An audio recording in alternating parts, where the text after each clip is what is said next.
விஜய் சொன்ன தேர்தல் வாக்குறுதியை நிறைவேற்ற முடியுமா? மக்கள் மத்தியில் ஒரு கேள்வி எழுந்திருக்கு.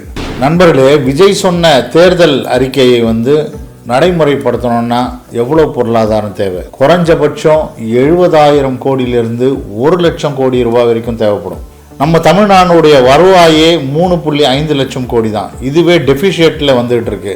இவர் இந்த பொருளாதாரத்தை எப்படி மக்களுக்கு கொடுப்பார்? இது ஒரு கேள்வி. அடுத்து, ஏற்கனவே டிஎம்கே ஆட்சியில் ஸ்டாலின் அவர்கள் சொன்ன மேனிஃபெஸ்டோவில் சொன்ன எல்லா விஷயத்தையும் ஓரளவுக்கு கம்ப்ளீட் பண்ணாங்க. அதுக்கே பொருளாதார பெரிய ஒரு நெருக்கடி இருந்தது. காரணம் என்னன்னா, ஒன்றிய அரசு தமிழ்நாட்டுக்கு தர வேண்டிய ஜிஎஸ்டி வரி தொகையை அவங்க தரவே இல்லை. பல ஆண்டுகளாக நிலுவையில் இருக்கக்கூடிய இந்த பொருளாதாரத்தை அவங்க வேணும்னே தமிழ்நாட்டில் எந்த வளர்ச்சியும் நடக்கக்கூடாதுன்ற ஒரே காரணத்துக்காக அவங்க அந்த பொருளாதாரத்தை தரல. இருந்தாலும் தமிழ்நாடு கொரோனாவுக்கு முன்னாடி பார்த்தீங்கன்னா ஜிடிபி 6%லேருந்து 8% வரைக்கும் தான் இருந்தது. ஆனால் கொரோனாக்கு அப்புறம் கடந்த ஆட்சியில் ஜிடிபி 11% உயர்ந்திருக்கு. எப்படி டபுள் டிஜிட்டா growth ஆகிருக்கு? அதுக்கு காரணம் என்னன்னா, தமிழ்நாட்டுடைய இன்ஃப்ராஸ்ட்ரக்சர், தமிழ்நாட்டுடைய எல்லா வளர்ச்சிகளிலும் ரொம்ப அக்கறை செலுத்தி போன ஆட்சியில அவங்க செஞ்சு கொடுத்தாங்க. அதே போல் 100க்கு மேல நல்ல திட்டங்களை எடுத்துட்டு கடை நிலையில இருக்கக்கூடிய ஒரு சிறு தொழிலாளிக்கு கூட பயனுள்ளதாக இந்த அரசு நலத்திட்டங்களை செஞ்சு கொடுத்தது. இந்த அளவுக்கு கடந்த காலங்களில் ஸ்டாலின் ஆட்சி செஞ்சிருந்தார். இந்தியாலேயே தமிழ்நாடு எந்த அளவுக்குன்னா ஃபர்ஸ்ட் க்ரோயிங் ஸ்டேட் அப்படின்னு சொல்ற ஒரு மிகப்பெரிய ஒரு பெயரை பெற்றது.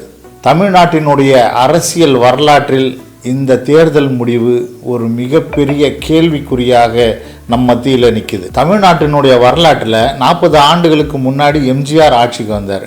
ஏற்கனவே திராவிட கழகத்தில் இருந்து அங்கிருந்து பிரிஞ்சு ஒரு தனி கட்சி ஆரம்பித்து அவர் வந்ததன் அடிப்படையில் அவருக்கு ஏற்கனவே அரசியல் அனுபவம் இருக்குது. அதே போல் ஜெயலலிதா அவங்க ஆட்சிக்கு வரும்போது கூட அதுக்கு முன்னாடி அவங்க அரசியல் களத்தில் இருந்து மக்களுக்கு சமுதாய பணி செஞ்ச அனுபவம் இருந்ததன் அடிப்படையில் அவங்க ஆட்சிக்குள்ள தேர்வு செய்யப்பட்டாங்க. ஆனால் இப்போ நடந்திருக்கக்கூடிய இந்த தேர்வானது எந்த அடிப்படையில் தேர்வு செய்யப்பட்டது? ஏன்னா இன்னைக்கு இருக்கக்கூடிய இந்த விஜய் அவர்கள் எந்த அளவுக்கு அரசியல் அனுபவமே இல்லாமல் இருக்கக்கூடிய ஒரு சூழ்நிலையை நம்ம பார்த்துட்டு இருக்கோம். இன்னைக்கு அந்த பழைய திமுக அரசை புறந்தள்ளி விட்டுட்டு இன்னைக்கு ஒரு புது நடிகரை தேர்வு செஞ்சிருக்கோம்னா எந்த விதத்தில் சரியான கோணத்தில் நாட்டை வளர்ச்சி பாதையில் எடுத்துட்டு போவார் அப்படின்றத கேள்விக்குறியான ஒரு விஷயம்தான்.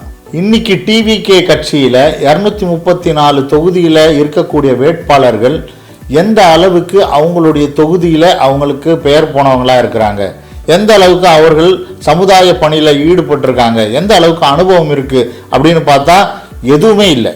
இந்த தேர்வு செய்யப்பட்டிருக்கக்கூடிய எம்எல்ஏக்கள் மேல பலர் மேல கிரிமினல் வழக்கு ஏற்கனவே இருக்கு. ஏன்னா அவங்க தனிப்பட்ட அரசியல் அனுபவத்தினாலோ இதுல வரல. ஒரே ஒரு விஜயுடைய நடிகர் என்ற அந்த செல்வாக்கின் மூலியமாக இவங்க எல்லாமே வெற்றி பெற்றிருக்காங்க. ஏற்கனவே கரூர் சம்பவத்தின் காரணமாக விஜய் ஒன்றிய அரசினுடைய அமித்ஷாவின் அழுத்தத்தின் மூலியமாக இருக்கிறார். நாளைக்கு இவர் செய்யக்கூடிய ஆட்சி பிஜேபியினுடைய கைப்பாவையாக இருக்கக்கூடிய வாய்ப்பும் இருக்கு.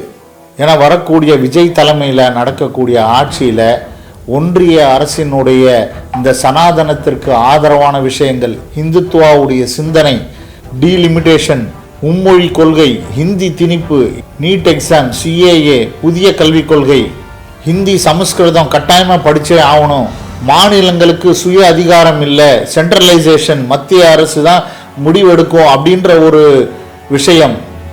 ஏன் திருப்பரங்குன்றத்தை இன்னொரு அயோத்தியாக மாற்றக்கூடிய முயற்சியும் நடக்கலாம்.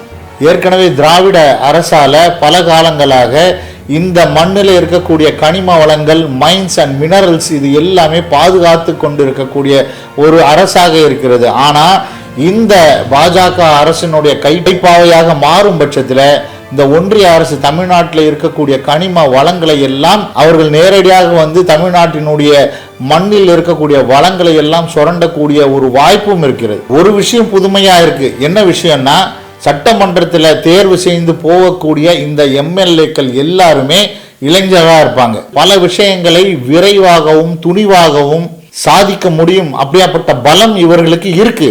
அதனால தான் விஜய்க்கு இந்த மக்கள் ஒரு வாய்ப்பு கொடுத்துருக்குறாங்க.